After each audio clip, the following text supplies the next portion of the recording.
Hello! What's up mga idol? So ngayon, panibagong kagwapuan ulit tayo mga idol, no?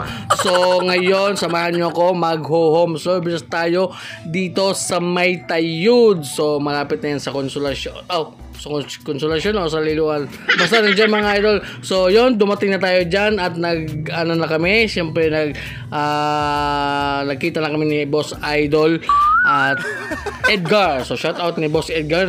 So galing pa siya ng Manila mga idol. Kaya yun, talagang natuloy nga yung aming usapan, no, kasi matagal na siya nagpapa-schedule sa akin. So ngayon lang talaga nangyari ito. So yung gagawin namin mga idol is cover up yung kanyang keloid mga idol. So you know, kung makikita nyo, may old tattoo siya. Tapos parang sabi niya sa akin is parang nilagyan niya ng solusyon. Anong tawag doon mga idol? Basta yun yung result niya. Siya mga idol, na nabuhay yung yung sugat. So yun, kaya ang gusto niyang mangyari is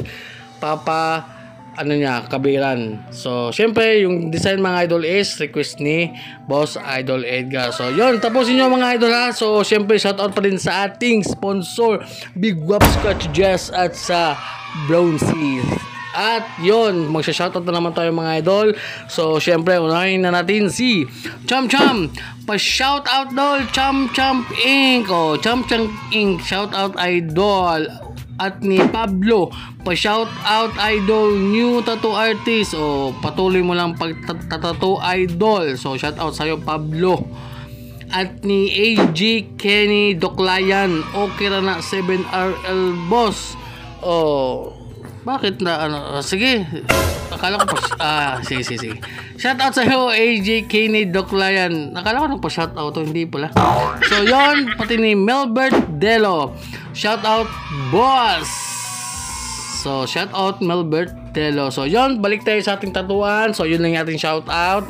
At yon, yung mga needles pa lang na ginamit natin dito is tatlong size lang, 5RL, 9RM at saka 15RM. So yun natapos na kami dyan mga idol, kasi nga papunta na ako pauwi syempre, tapos yun.